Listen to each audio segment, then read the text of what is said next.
I'm Jordan. You may have seen me you may know me from church. You may be related to me. You may just know me from here on social media.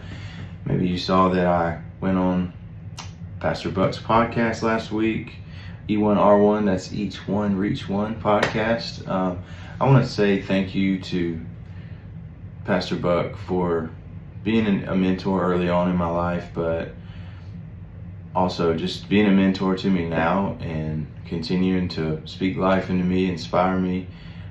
Through that podcast, it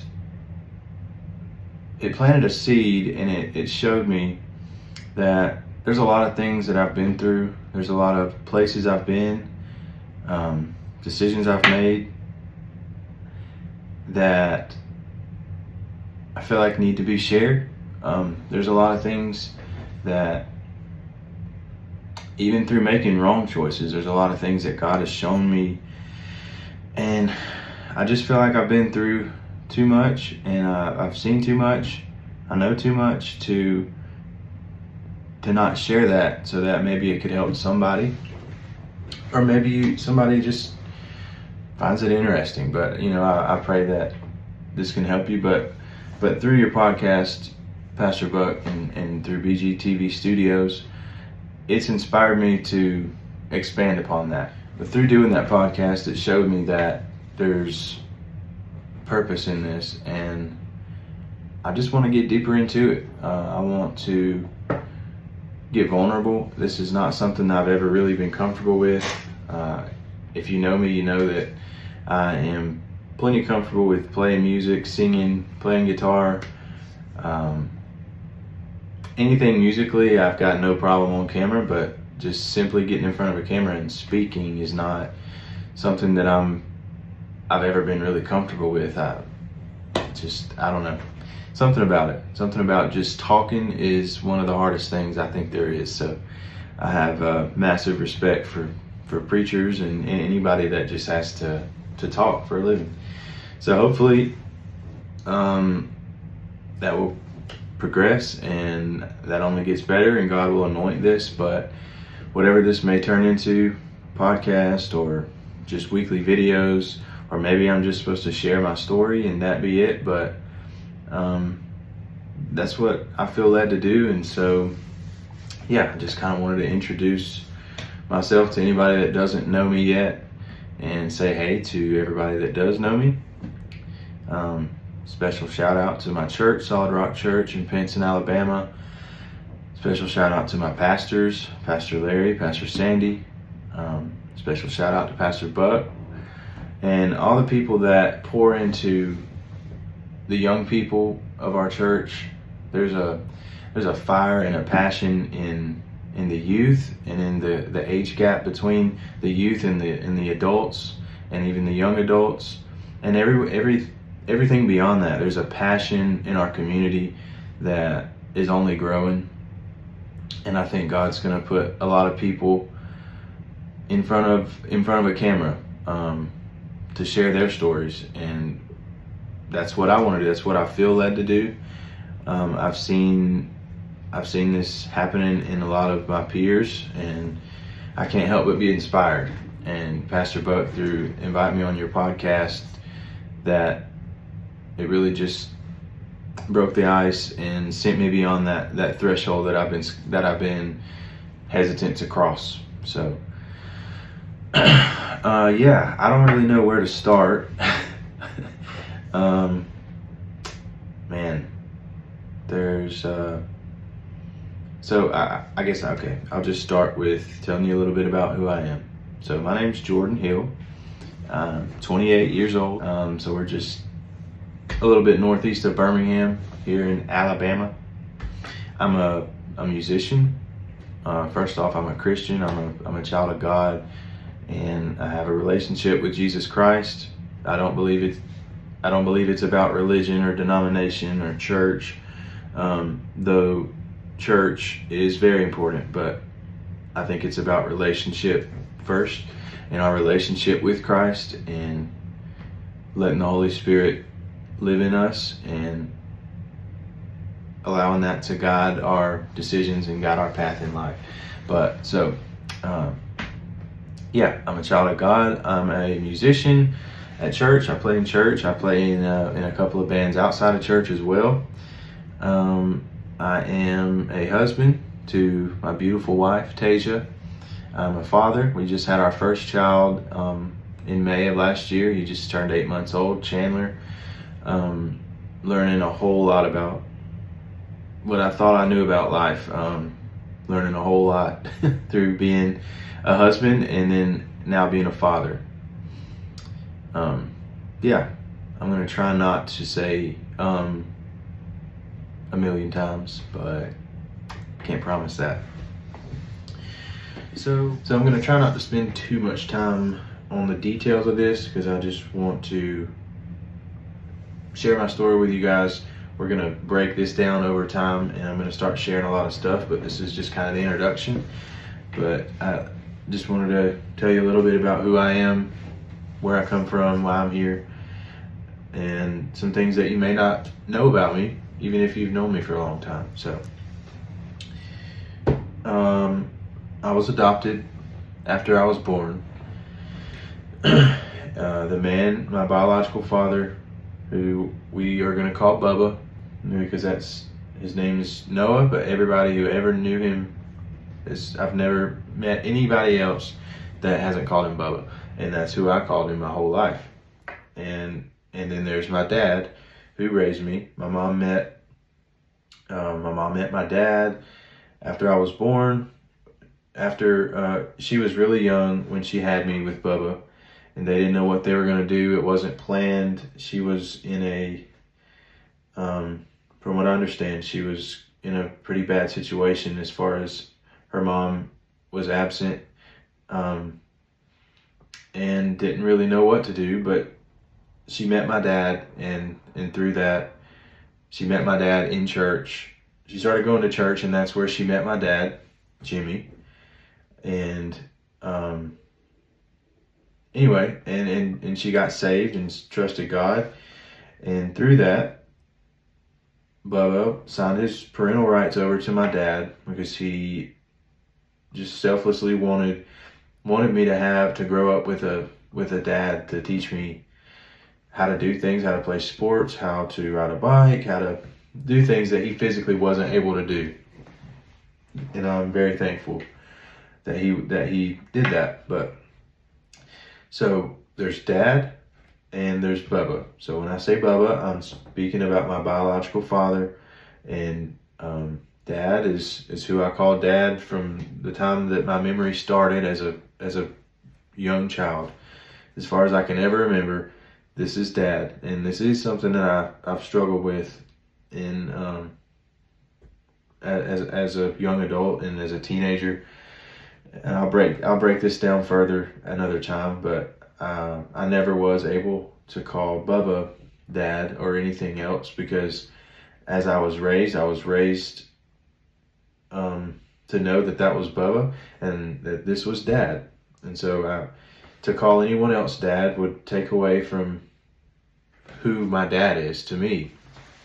And it's something that it's almost like I couldn't help it, but I look back and I've dealt with it now and I'm at peace with it, but it is something I struggle with. So beyond that, so the church that my mom met my dad at, I was raised in this church till I was 15 or 16. My dad's dad was the pastor, and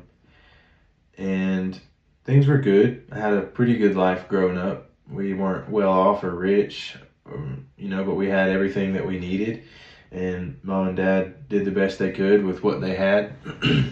And when I was about 15 or 16, things kind of started unraveling for me. A lot of fighting in the home amongst me and my dad butting heads because I just had a problem with authority. I was a young teenager, mad at the world, going through hormones, depression. I didn't realize it at the time, but I was severely struggling with depression. I just didn't know what that meant, and a lot of kids don't at that age. But anyway, so mom and dad and when I say fighting, I don't mean violence or anything like that, but just it wasn't a very happy place for a while. As far as me and my dad kind of just were fighting, arguing and butting heads almost every day by the end of it. And I can see now as a man looking back and knowing what a stressful day at work feels like, and knowing what it feels like to be behind on bills and to having to provide as a husband, as a father, and just the burden that's on a man and what it means to be a man. I'm able to relate with a lot of things now, but back then I wasn't. I didn't understand. And he was a police officer, and a relatively new police officer at the time, working night shifts in a pretty rough town.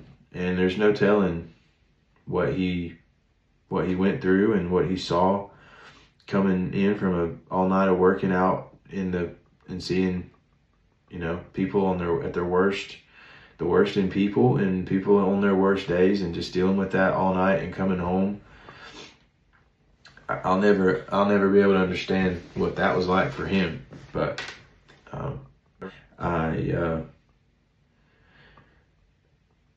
we fought a lot. We butted heads a lot, and then and it trickles down because him and my mom fought a lot too, and we started to see them angry with each other a lot of the time, and so that kind of trickles down. Then it's me and my brother, or me and my sister fighting, me and my dad fighting, me and my mom fighting. It just, there was about 2 years around the time I was 14, 15, 16, where it just kind of progressed into that, and then it came to a head, and mom and dad got divorced.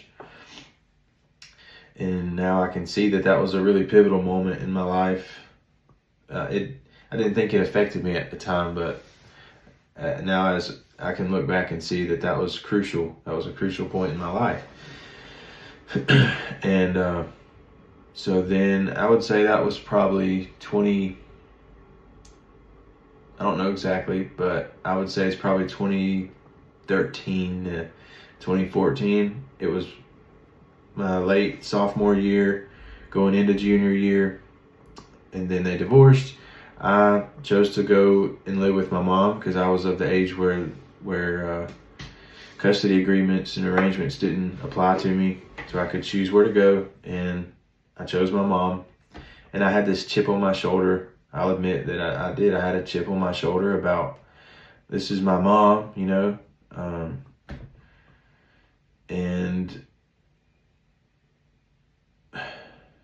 this is hard to say, and I'm going to get into some stuff that's hard to talk about, but I had a chip on my shoulder about my dad adopting me, and my biological father, and just being adopted in general. And then my attitude and my outlook on the world wasn't great. Decisions I was making wasn't great, and I was in a really bad place. And so beyond that, 2015, my senior year of high school. Now, I'm about to get into some stuff that I haven't told some of my closest family members, much less the internet, and put it out there for the whole world to see. But this is what it is. So, senior year of high school, I break my leg playing basketball. And up until that point, I had experimented with smoking, nothing crazy, but I had experimented with smoking and drinking at parties, things like that, and just being a teenager, making bad choices as they do. But nothing crazy at that point.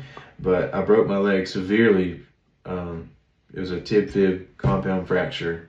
I came down from a rebound on one foot, landed on a guy's foot, and basically my foot, about halfway down my shin, broke at a 90-degree angle.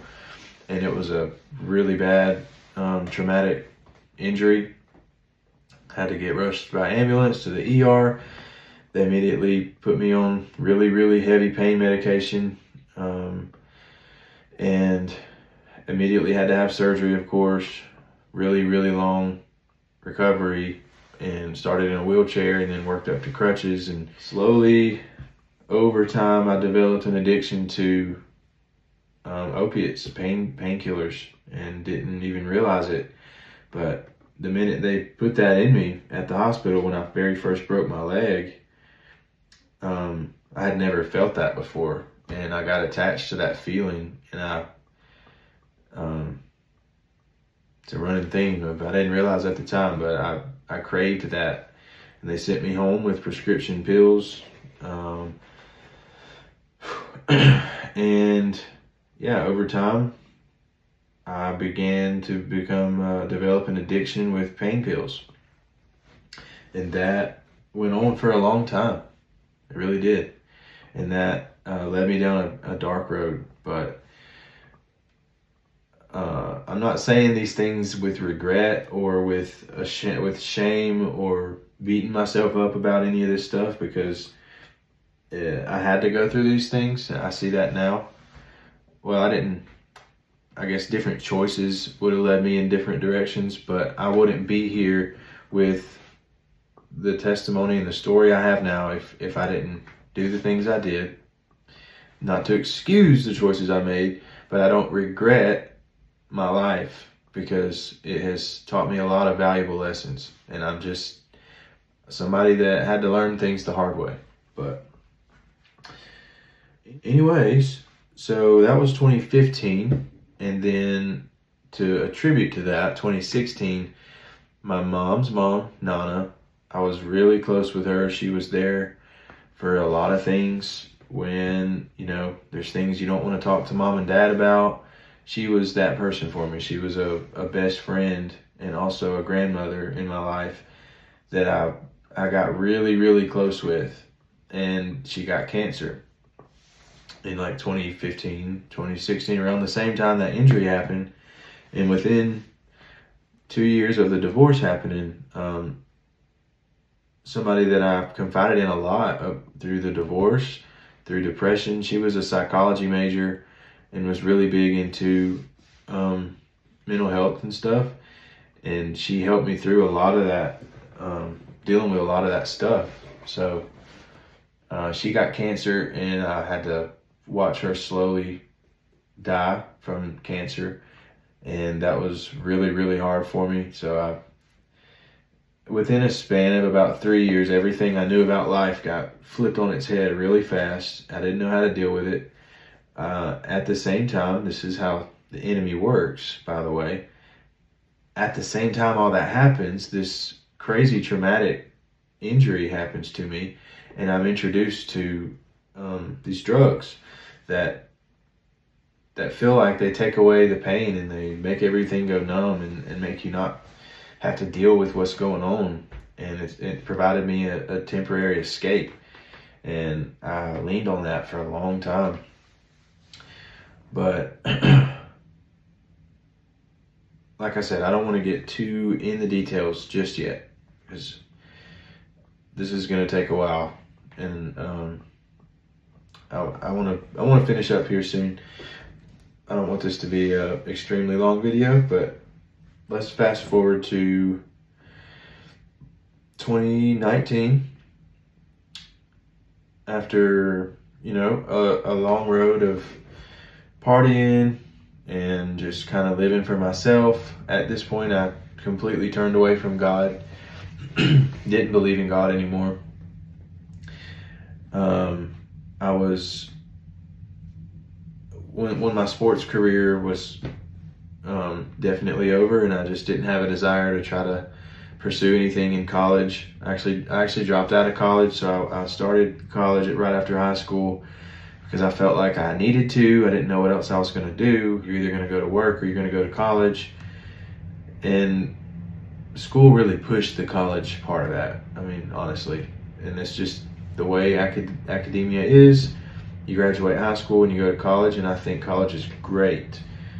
But I don't think everybody needs to do it. It just depends on, and I also don't think everybody knows what they're trying to do at 18 years old. But we can get into that another time as well. But I tried to go to college and ended up dropping out. And I started getting really into music and I was always into music since I was really young. But I started getting into music in a way of recording and making tracks, producing, engineering, like audio engineering. I was really into hip hop. So I started to take music pretty far and like really pursue that. When I dropped out of college, I began doing electrical work with my granddad. And outside of having a day job, I really dove into my passion for music, singing, playing instruments. I found a new love for audio engineering and recording, and then found also a new love for hip hop and making rap. And I pursued that for 4 or 5 years. That's all I'm gonna say there for now. And I met my wife Tasia through mutual friends. We both went to the same school in high school, but we just didn't know each other back then. We were in different classes by a couple of years.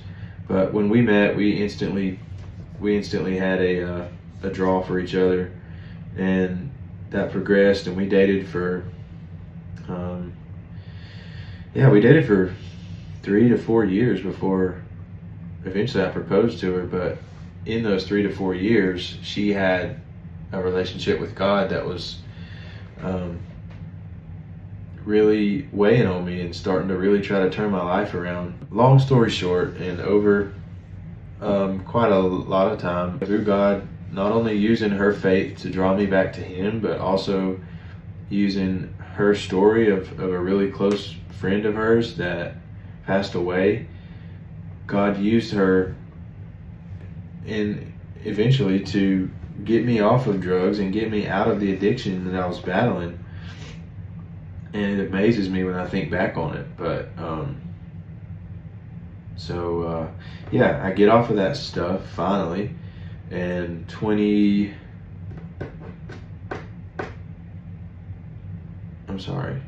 it's late. I don't know when I'm going to post this or what time it will be, but right now it's late and I'm tired. But so we met in 2019, 2020, 21, 22. 2022 I proposed. 2023 we get married and buy a house. 2025 we have our first son last year. So and when we got married, we started getting involved in church. We found a church that we really liked through her sister, and God has really been blessing us tremendously since we've gotten married and turned to Him and really made Him the center of our marriage. But we had a son last year, and he was born with a congenital heart defect, VSD, which is a hole in his heart. And that was we were riding the high coming off of having our first kid and freshly married and buying our first home and all those amazing things. And then everything came crashing down when we found that out about his heart, and that wound up needing open heart surgery. And we're on the other side of that now. The surgery's been done and he's doing really good. But that gets us to where we are today. And so that is the quickest way I knew to share a little bit about my story.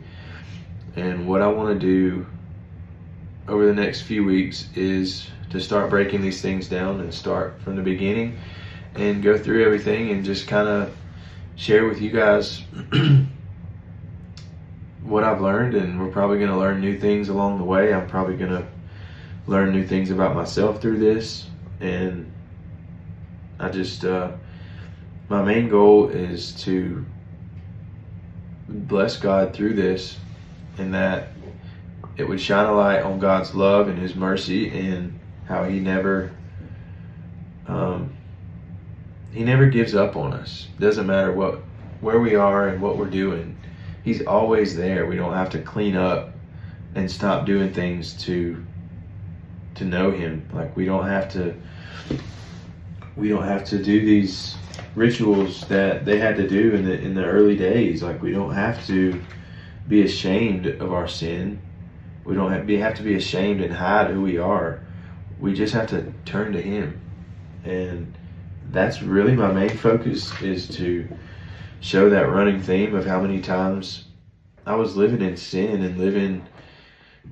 and just living wrong, and how many times God picked me up out of there, and I didn't even acknowledge that He was doing that, but He was, and we're gonna keep getting into that. But I hope you enjoyed this, and again, my main point here is to glorify God, to share my faith with you, and to share God's message with the world, and anything that God wants to say through me, I will do that here.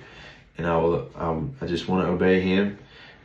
He put it on my heart to do this, and I'm just trying to obey. So here we are, and we'll see where it goes. But I love you guys, and we'll see you on the next one. Peace.